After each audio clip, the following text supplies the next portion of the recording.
بسم الله الرحمن الرحيم. ألم تر كيف فعل ربك بأصحاب الفيل ألم يجعل كيدهم في تضليل وأرسل عليهم طيرا أبابيل ترميهم بحجارة من سجيل فجعلهم كعصف مأكول. صدق الله العظيم. جزاک جناب رسول النبی الکریم۔ یونس صاحب جی کوئی ایک حدیث مبارکہ اس کا کوئی ترجمہ وغیرہ شیئر کریں۔ قال النبی صلی اللہ علیہ وسلم الدین النصیحہ، نبی پاک صلی اللہ علیہ وسلم فرمایا کہ سارے دین کا خلاصہ خیر خواہی ہی خیر خواہی ہے، اپنے سلاطین کی خیر خواہی، اپنے بڑوں کی خیر خواہی، اپنے چھوٹوں کی خیر خواہی۔ جزاک اللہ جی۔ اچھا جی، اب ہم جو کچھ پچھلے لیکچر میں پڑھ چکے ہیں، ہم نے تھوڑا سا ڈسکس کیا تھا، ایک سیکوینس میں چل رہے تھے ہم، تو اسی سیکوینس کا حصہ تھا کہ آپ لوگوں کو سمجھ لگے کہ مغربی جو علمی دنیا ہے وہ اسلامی علوم کو کس طرح دیکھتی ہے اور کس طرح اس کو پڑھتی ہے۔ تو مغربی جو علمی دنیا ہے اس حوالے سے ہم نے دیکھا تھا کہ ان کا طریقہ کار کیا ہے۔ اس میں نے آپ کو بتایا تھا کہ عمومی طور پہ یا جو ابھی ان کا طریقہ کار وہ دو طرح کا ہے۔ اس میں پہلا طریقہ کار ان کا یہ ہے کہ یعنی یہ وہ طریقہ کار ہے جب وہ ان بائسڈ ہو کے، یعنی تعصب سے بالا تر ہو کے اور حقیقی معنوں میں علم حاصل کرنے کے لیے مطالعہ اسلام کرتے ہیں۔ تو جب وہ مطالعہ اسلام کو حقیقی معنی میں علم حاصل کرنے کے لیے خالصتاً پڑھتے ہیں تو پھر اس میں دو طریقہ کار اپناتے ہیں۔ پہلا طریقہ کار ان کا یہ ہے کہ جو وہ ہسٹوریکل ایونٹس ہیں یا جو میں نے آپ کو بتایا تھا ترتیب بدلتے ہیں تو نتائج بدل جاتی ہے، یہ ہم پچھلے لیکچرز میں ڈسکس کر چکے ہیں۔ دوسرا طریقہ کار میں نے بتایا تھا کہ ان کے ہاں میتھڈولوجی وضع کی جاتی ہے، منہج ترتیب دیا جاتا ہے، اور جب اس منہج کے مطابق وہ مطالعہ کرتے ہیں تو نتائج بھی اسی منہج کے مطابق نکلتے ہیں، اور اسی منہج کے مطابق جب وہ نتائج نکلتے ہیں تو ظاہری بات ہے وہ ان کی منشا کے عین مطابق ہوتے ہیں اور جو وہ چاہ رہے ہوتے ہیں۔ اس کی بنیادی وجہ یعنی پہلے میں ترتیب کی تبدیلی ہے جبکہ دوسرے میں ان کی منہج کی تبدیلی ہے۔ تو یہ دو طریقہ کار میں نے بتایا تھے۔ اچھا، لیکن مسئلہ یہ ہے کہ یہ علمی دنیا اس معیار پر، اس مقام پر اب پہنچی ہے، ماضی میں کیا تھا، اس کا تاریخی تدریج کس طرح ہوئی۔ تو یہ جو استشراق والا کام ہے یا یہ جو اسلام کے مطالعے والا کام ہے، یہ ہے کیا؟ اس کے لیے ایک لفظ استشراق یا اورینٹلزم استعمال ہوتا ہے۔ اورینٹلزم لٹرل میننگ اس کا ہے مشرق۔ تو مغرب خود کو یعنی یہ خود مغرب کی تقسیم ہے، جو مغربی علمی دنیا کی تقسیم ہے تو خود کو مغرب اور ہمیں مشرق کہتا ہے۔ تو جب مغربی اسکالر کوئی بھی علوم اسلامیہ کا یا مشرقی علوم کا مطالعہ کرتا ہے تو اسے اورینٹلسٹ کہتے ہیں۔ بہرحال یہ جو اصطلاح ہے یہ بھی ایڈورڈ سعید اس کے بعد تھوڑی سی منظر عام پر آئی ہے، اور پھر اس نے جس طرح سے اس کو انٹرپریٹ کیا تو اس کے بعد سے انہوں نے اس سے بھی فرار حاصل کرنے کی کوشش کی۔ اب مستشرق کہتے کسے ہیں بنیادی طور پر، یا اس کی تعریف کس طرح کی جاتی ہے، تو یہ ایک میں نے انڈرسٹینڈنگ اس کی دے دی کہ جو کوئی بھی ایسا شخص جو مشرقی علوم یا اسلام کا مطالعہ کرتا ہے سمجھنے کے لیے یا کسی بھی خاص مقصد کے لیے تو اسے مستشرق کہتے ہیں۔ اچھا، اس کی کئی تعریفات کی گئی ہیں اس میں، یعنی اسی تعریف میں یہ بھی کہا گیا کہ صرف اسلام کا مطالعہ کرے، یا کوئی غیر مسلم جب اسلام کا مطالعہ کرے، یا کوئی بھی جو ہے وہ مغرب میں رہنے والا اسلام کا مطالعہ کرے، یا کوئی غیر مسلم مشرقی علوم کا مطالعہ کرے، یہ اس طرح کر کے تعریف میں چیزوں کی کمی بیشی کی جاتی ہے۔ اچھا، کچھ جو اسکالرز ہیں وہ اس میں تعریف میں یہ بھی شامل کرتے ہیں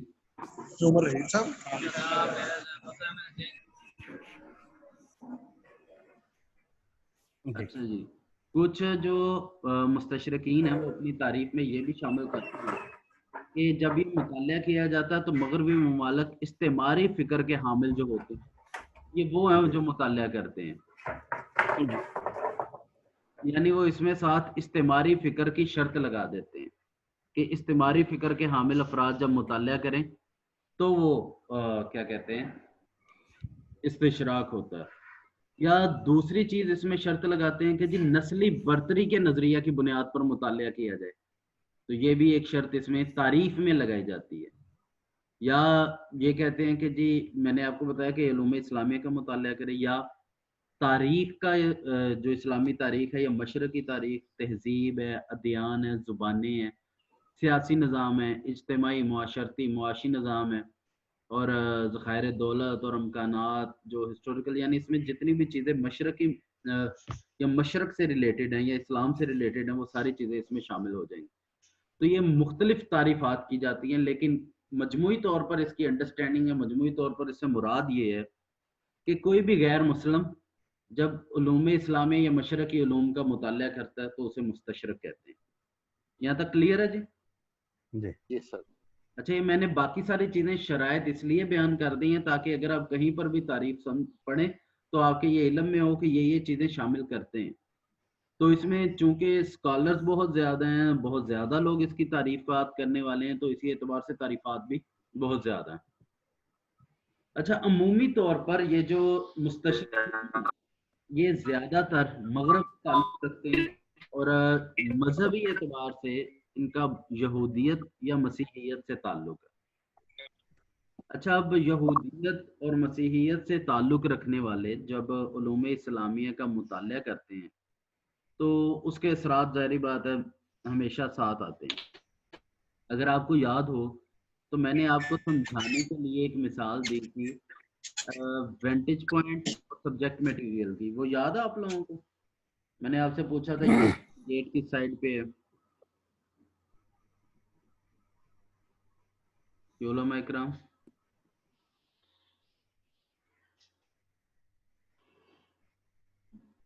مجھے لگتا ہے سبھی بھول چکے ہیں. بہرحال جو وینٹیج پوائنٹ ہے اس سے مراد ہوتا ہے آپ کا سٹینڈنگ پوائنٹ، یعنی آپ کا نقطہ نظر. جس طرح سے آپ پروان چڑھے ہیں، چیزوں کو جس طرح سے آپ دیکھتے ہیں، جو آپ کے تجربات ہیں، جو آپ کے مشاہدات ہیں، جن کے بنیاد پر آپ چیزوں کے بارے میں فیصلہ کرتے ہیں، وہ پورا کا پورا مل ملا کے آپ کا ایک نقطہ نظر بن چکا ہوتا ہے. تو آپ کا جو نقطہ نظر ہے اس کی بنیاد پر جب آپ کسی ایک چیز کے بارے میں دیکھ رہے ہوتے ہیں تو ایک مخصوص زاویہ نظر آپ کا ہوتا ہے، جبکہ دوسرا بندہ اسی چیز کو جب دیکھ رہا ہوتا ہے تو اس کا اپنا مخصوص زاویہ نظر ہوتا ہے.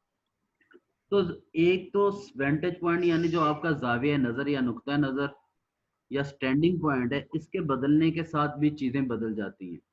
تو ایک تو یہ کام ہوتا ہے کہ جب مغربی علوم کے حامل جو کہ مغربی معاشرے میں پروان چڑھے ہیں، تو جنہوں نے مغربی معاشرے کو پروان چڑھتے دیکھا ہے یا مغربی علوم کو دیکھا ہے یا مسیحیت والے ہیں یا یہودیت والے ہیں، تو ان کی اپنے مذہب کے بارے میں یا مذہب کے بارے میں ان کی جنرل ایک انڈرسٹینڈنگ ہوتی ہے. اور جب وہ کسی دوسرے مذہب کو پڑھنے لگتے ہیں تو وہ اپنے ہی مذہب کے پیرائے میں اپنے ہی مذہب کے پیرامیٹرز میں رکھ کے فٹ کرنے کی کوشش کرتے ہیں، اور جب وہ اس میں فٹ نہیں ہوتا تو وہ اس کا انکار کر دیتے ہیں. تو ایک تو یہ بڑا مسئلہ ہوتا ہے مستشرقین کے ہاں. اب مستشرقین جب اس بنیاد پر، یعنی میں نے بتایا کہ ان کا تعلق یہودیت سے زیادہ ہے اور مسیحیت سے، تو یہودیت اور مسیحیت یا مغرب کے جو افراد ہیں جب وہ مطالعہ کرتے ہیں اسلام کا تو اس میں سب سے اہم چیز اور سب سے بنیادی چیز ان کا اپنا وینٹیج پوائنٹ ہے، جو کہ چیزوں کو سمجھنے میں یا چیزوں کو خراب کرنے میں یا چیزوں کو بگاڑنے میں یا اسلام پر اعتراض یا بے تکی باتیں کرنے کے لیے جو بنیاد بنتا ہے. تو ایک تو یہ چیز ہوگی. اچھا، دوسری چیز ان کے جو اپنے بارے میں رائے ہے. اب انسانی فطرت ہے یا انسانی کیا کہہ لیں جبلت کا حصہ ہے، اور میں یہ اکثر کہتا ہوتا ہوں کہ human nature can not be change but can be control. انسانی جو فطرت ہے اسے تبدیل نہیں کیا جا سکتا لیکن اسے کنٹرول کیا جا سکتا ہے. تو یہ جو انسانی فطرت ہے اسی کا حصہ ہے کہ انسان دنیا میں سب سے بہترین، سب سے زیادہ پسند، سب سے زیادہ خوبصورت خود کو سمجھتا ہے. اور جب انسان دنیا میں سب چیزوں کو سب سے خوبصورت اپنے آپ کو سمجھتا ہے تو اس میں سینٹرل پوائنٹ بھی خود کو بناتا ہے. اس کی مثال میں اکثر کہتا ہوتا ہوں کہ جب آپ سے کسی جگہ کا راستہ پوچھا جائے یا کسی علاقے کے بارے میں پوچھا جائے تو انسان ہمیشہ خود کو سینٹرل پوائنٹ مان کر بتا رہا ہوتا ہے کہ جی یہاں سے مشرق کی طرف جائیں یا میری طرف سے مشرق کی طرف ہے, تو وہ انسان خود کو سینٹرل پوائنٹ رکھتا ہے. تو یہی نقطۂ نظر ہے جو سٹینڈنگ پوائنٹ بناتا ہے. تو وہ جو انسان خود کو سینٹرل پوائنٹ رکھتا ہے تو اس کی اپنی ایک انڈرسٹینڈنگ ہوتی ہے, اسی انڈرسٹینڈنگ کی بنیاد پر وہ چیزوں کو اسی اعتبار سے دیکھ رہا ہوتا ہے. تو عیسائیوں کی جو اپنے مذہب کے بارے میں اپنی انڈرسٹینڈنگ, یہودیت کی جو اپنے مذہب کے بارے میں اپنی انڈرسٹینڈنگ ہے, یہ ان کے ساتھ چلتی ہے. مثال کے طور پہ یہودیت کو اگر ہم دیکھتے ہیں تو یہود اپنے آپ کو خدا کی چہیتی قوم قرار دیتے تھے. اچھا, یہ جو پوائنٹ ہے میں جو آپ لوگوں کو بتا رہا ہوں ان کو نوٹ کرتے جائیں. یہ وہ ہیں مستشرقین کی جو بنیادیں ہیں جس کی وجہ سے علوم اسلامیہ پر وہ اعتراض کرتے ہیں. یہ اسباب و وجوہات ہیں, تو یہ نوٹ کرتے یہ نہ ہو کہ بعد میں آپ کہیں کہ جی یہ ہمیں سمجھ نہیں لگی. تو انہی اسباب و وجوہات. ہاں جی سر ایک چھوٹا سا کوشچن ہے کہ کیا جو اہل مغرب کے علاوہ لوگ ہیں جنہوں نے ادیان کو اسٹڈی کیا, اس میں جو ہے وہ ایشیا کے بھی ہو سکتے ہیں دوسرے بھی, کیا وہ بھی مستشرقی کہلوائیں گے یا صرف اہل مغرب جو ہیں وہاں کے کرسچین اور جیوس جو ہیں وہی جو ہے وہ مستشرق کہلوائیں گے؟ سخاوت صاحب اصل میں ہوا یہ ہے کہ ایڈورڈ سعید کے بعد یہ جو اصطلاح ہے مستشرق کافی زیادہ پٹ گئی ہے, یہ کافی نیگیٹو سینس میں چلی گئی. تو اب اس کے مقابلے میں ایک دوسری اصطلاح سامنے آئی ہے جسے ہم کہتے ہیں مستغرب. یعنی جس طرح اگر کوئی مغرب کا رہنے والا علوم شرقیہ کا مطالعہ کرتا ہے تو ہم اسے مستشرق کہتے ہیں, اسی طرح مشرقی یعنی ہماری سائڈ پہ رہنے والا جب کوئی مغربی علوم کا مطالعہ کرتا ہے تو اسے مستغرب کہتے ہیں. تو یہ دونوں اصطلاحات ایک دوسرے کے مقابلے میں اب چلتی ہیں. تو اصطلاحات تو موجود ہیں لیکن اس میں جو جنرلی غیر مسلم کی, میں نے آپ کو بتایا نا کہ یعنی کوئی بھی جب اصطلاح کو ڈیفائن کیا جاتا ہے تو بطور ٹرم جب اس کو ڈیفائن کیا جاتا ہے, کوئی اگر مسلمان کی شرط لگا لیتے ہیں تو وہ الگ چیز ہو جاتی ہے, مغرب کی شرط لگا لیتے ہیں الگ چیز ہو جاتی ہے, تعصب کی شرط اس میں لگا لیتے ہیں تو اس میں سے چیزیں کچھ نکلتی ہیں کچھ ایڈ ہوتی ہیں. آپ کو پتہ ہے جامع معنی ہونے کا کانسیپٹ, تو وہ ڈیفینیشن کے ساتھ چلتا ہے. ٹھیک ہو گیا سخاوت صاحب؟ جی سر, سر بالکل ٹھیک سر, تھینک یو سر. اب اگر کوئی سوال ہو تو پوچھ لیا کرے حضرت. میں تو بار بار اصل میں جب فیس انٹریکشن ہوتا ہے اس میں تو بندے کو پتا ہوتا ہے کہ جی سمجھ آ رہی ہے نہیں آ رہی ہے, تو یہاں آپ لوگوں نے خود بتانا ہے. Thank you sir. اچھا جی, اب ہم بات کر رہے تھے وجوہات و اسباب کی کہ جو مستشرقین ہیں وہ جب علوم شرقیہ کا مطالعہ کرتے ہیں تو اس میں ویریشن کیوں آتی ہے. تو اس میں نے بتایا کہ ایک تو سب سے پہلی وجہ تھی ان کا ترتیب بدلنا, وہ حقائق کی ترتیب بدلتے ہیں نتائج بدل جاتے ہیں. دوسرا منہج بدلتے ہیں نتائج بدل جاتے ہیں. تیسرا ان کا اپنا وانٹیج پوائنٹ یا سٹینڈنگ پوائنٹ ہے, اس کی وجہ سے مسئلہ پیش آتا ہے. چوتھا ان کی اپنی چیزوں کو دیکھنے کا نقطۂ نظر ہے, اور وہ چیز ہے جو کہ ان کی اپنی انڈرسٹینڈنگ ہوتی ہے, اپنا ان کا تجربہ اور مشاہدہ ہوتا ہے, اس کی بنیاد پر فرق آتا ہے. اب اس کے بعد جو اگلا پوائنٹ ہے وہ یہ ہے کہ ہر بندہ کسی ایک مخصوص مذہب سے تعلق رکھتا ہے. میں نے بتایا مستشرقین کی جو اکثریت ہے وہ یا تو یہودی ہے یا عیسائیت ہے, یعنی یہودیت یا مسیحیت سے تعلق رکھتی ہے. تو جو یہود ہے یہ اپنے آپ کو خدا کی چہیتی قوم قرار دیتے ہیں. تو ان کا جو یہ چہیتی قوم والا رویہ ہے اور خود کو کہتے تھے یا کمانڈ تھا, ان کو ایک غرور کہہ لیں کہ وہ صاحب کتاب اور صاحب شریعت ہیں اور ایک ایسے خاندان سے تعلق رکھتے ہیں جو کہ جن کو خدا نے دین اور دنیاوی پیشوائی اور آخرت میں اپنی محبت کے لیے خاص کر لیا ہوگا. تو وہ چونکہ اپنے آپ کو چنی ہوئی قوم سمجھتے ہیں، تو اس لیے ان کا رویہ اپنے بارے میں سپرمیسک ہے، اور جب وہ اپنے آپ کو سب سے چھوٹے سمجھ رہے ہوتے ہیں تو یہ چیز جو ہے ان کے لیے مسئلہ بنتی ہے کہ وہ دوسروں کو حقیر نظر سے دیکھتے ہیں، تو اسی سے ان کے نتائج میں بھی فرق آتا ہے۔ تو یہ ایک اور بنیادی وجہ ہے۔ اچھا، پھر سیدنا عیسیٰ علیہ السلام ہے، تو سیدنا عیسیٰ علیہ السلام کے جو پیروکار ہیں یعنی مسیح، ان کا ایک اپنا نقطۂ نظر ہے۔ اب ان کا نقطۂ نظر یہ ہے کہ یہ بھی چنیدہ قوم ہے، اور جو کوئی ان کے ساتھ ان کے مذہب کے مطابق ان کی لائی گئی کتاب پر ایمان رکھے گا وہ تو فلاح پائے گا، اور اگر کوئی ان پر نہیں ایمان رکھے گا وہ فلاح نہیں پا سکتا، اور اس لیے کامیابی کے لیے یہ ہونا ضروری ہے۔ اور جب وہ اسی نقطۂ نظر سے کہتے ہیں کہ اس کو ماننا اور اس کے علاوہ اگر کسی کو ماننا، تو پھر رویہ بدل جاتا ہے، اور یہی وہ رویہ ہے جو کہ وجہ بنتا ہے ان کی چیزوں کو مختلف نظروں سے دیکھنے کے۔ تو بہرحال یہ مسئلہ تو ہر کسی کے ساتھ ہے، لیکن اس کے ساتھ جو اصل چیز بنتی ہے یا اصل مسئلہ پیش آتا ہے وہ اگلا مرحلہ ہے۔ اب اس سے اگلے مرحلے میں کیا آتا ہے کہ جب مطالعہ اسلام کرتے ہوئے یا ساتھ وہ دوسری چیزوں کو شامل کرتے ہیں، اس کو مقدس اور اناد کہتے ہیں، اس کے ساتھ مسئلہ خراب ہوتا ہے۔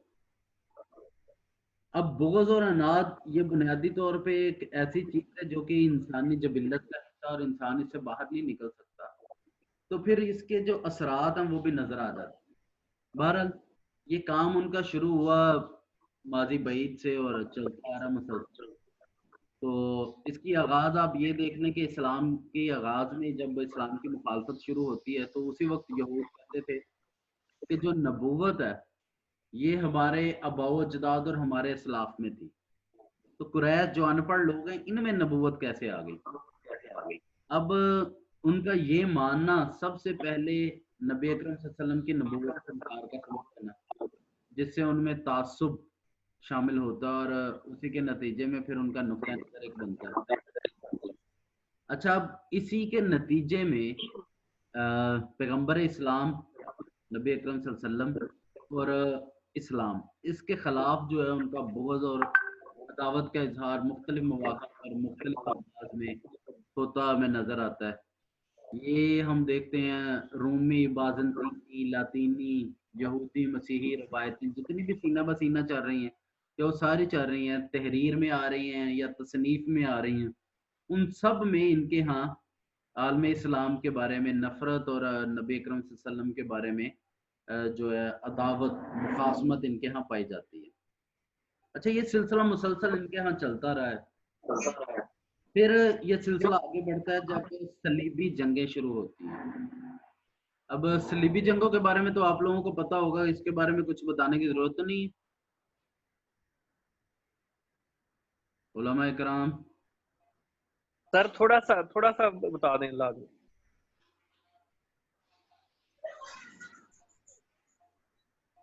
آپ میں سے کوئی نہیں ہے جو کہ اس بارے میں بات کر سکتا ہو؟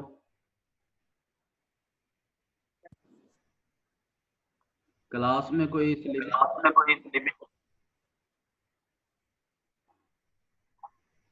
فیاض صاحب آپ کچھ کہہ رہے ہیں؟ نہیں سر، یہ تیسرا پوائنٹ پوچھنا تھا، وجوہات و اسباب میں ترتیب بدلنا، منہج بدلنا، اور تیسرا پوائنٹ یونس صاحب آپ کی بات نہیں سمجھ آئی ابھی مجھے۔ جی سر، میں نے کچھ نہیں کہا جی۔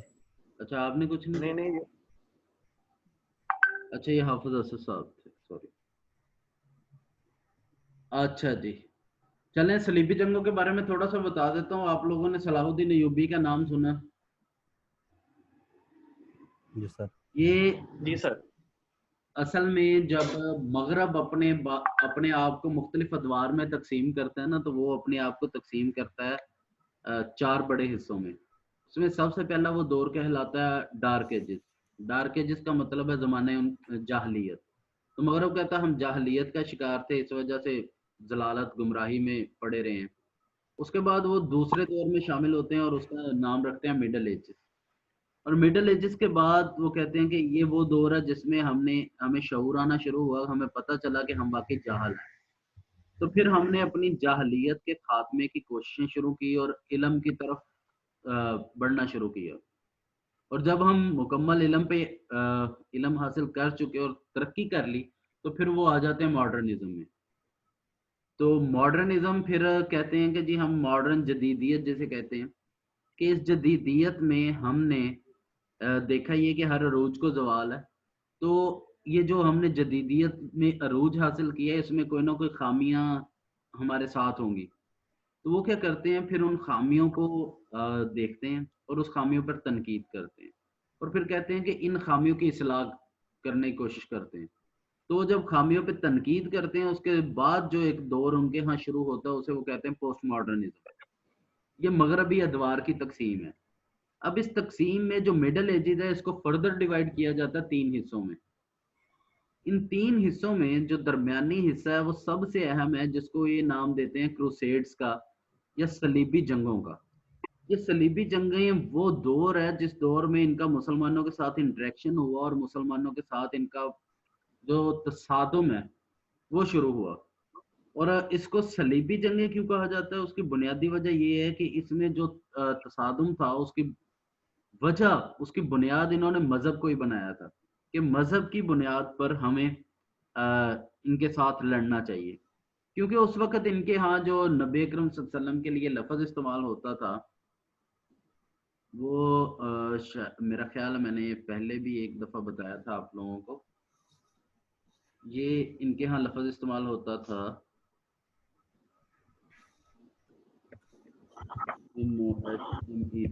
محمد. یہ سنا پہلے لفظ آپ لوگوں نے؟ کیا لفظ؟ محمد. اچھا, اس لفظ کا مطلب ہے گولڈن آئیڈل یعنی سنہری بت. تو ان کی رائے اس وقت یہ تھی کہ جو مسلمان ہیں وہ محمد کی عبادت کرتے ہیں اور جو محمد ہے یہ ایک گولڈن آئیڈل یعنی سونے کا بت ہے جس کی مسلمان عبادت کرتے ہیں اور پوجا کرتے ہیں. اس اعتبار سے مسلمان جو ہیں یہ مشرک ہیں, تو شرک کرنے والے ہیں. پھر دوسری ان کی رائے یہ تھی کہ مسلمان جو ہیں وہ وحشی ہوتے ہیں, باربر. یہ ایک سوچ تھی مسلمانوں کے بارے میں ان کی. تو اب اسی وجہ سے وہ کہتے ہیں کہ ان کے خلاف جنگ کرنی چاہیے. تو مغرب نے اس کے ساتھ اور بھی کافی ساری چیزیں ملا کے مسلمانوں کے خلاف ایک باہمی مل کے مسلسل ایک کوشش کی تھی جس میں انہوں نے کافی زیادہ جنگیں کی. تو اس پورے ڈیوریشن کو کہا جاتا ہے صلیبی جنگیں. تو اب اگر بعد میں اس میں موقع ملا انشاءاللہ میں کوشش کروں گا اس کی ڈیٹیل بھی آپ لوگوں کے ساتھ شیئر کروں کیونکہ اس کے اندر بہت زیادہ چیزیں ہیں. لیکن صلیبی جنگوں میں ہوا یہ کہ ان صلیبی جنگوں میں جو مسیحیت ہے یا مسیحی افراد ہیں ان کو مسلسل شکستیں ہوئیں. تو ان شکستوں کی بنیاد پر یا ان شکستوں کی وجہ سے انہوں نے یہ سوچا کہ اب اس کا کوئی حل نکالا جائے. تو مغرب نے فیصلہ کیا کہ اس ناکامی کا جو اثر ہے یا اس کا جو حل ہے وہ یہ ہے کہ صرف عسکری سطح پہ نہیں بلکہ نظریاتی سطح پر بھی اسلام سے نمٹنے کے لیے شدید جنگ کی ضرورت ہے یا نظریاتی جنگ کی ایسی اشد ضرورت ہے جو کہ ہمیں یہاں پر کامیابی دلوائے. تو 1232 میں یہ پیدا ہوتا ہے ریمنڈ. تو اس نے یہ سب سے پہلے مغرب کو کہا کہ جی جو مشرقی علوم ہیں یہ ہمیں سیکھنے چاہیے. اس کا ایک سنٹینس جو کہ بڑا مشہور ہے کہ ایک پرامن صلیبی جنگ جاری رکھی جائے جس کا اسلحہ خالص روحانی ہو, اور اس کے لیے میں کلیسا کو دعوت دیتا ہوں کہ وہ علوم شرقیہ کے مطالعے کو اپنی صلیبی جنگ کا ہتھیار بنائے. تو اس اعتبار سے یہ پہلا مستشرق ہے جس نے باقاعدہ طور پر اسلام کے خلاف تحریری جنگ شروع کی.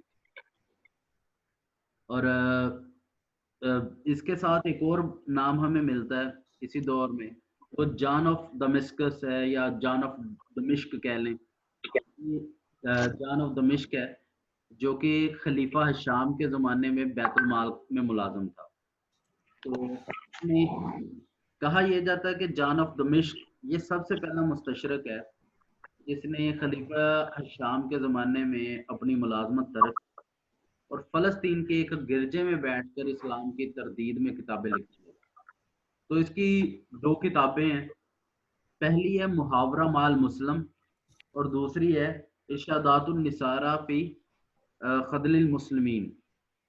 تو یہ اس کی 2 بنیادی کتابیں ہیں جو کہ اس نے اس دور میں لکھی، اور کیا کہتے ہیں تحریری مناظرات اور نبی اکرم صلی اللہ علیہ وسلم اور اسلام کے خلاف نفرت اور دشمنی کا باقاعدہ آغاز کیا.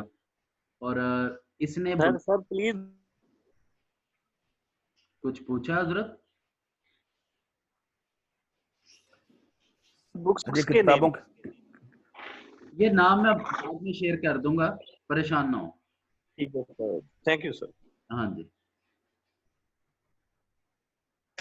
ابھی 1 منٹ رہ گیا ہے تو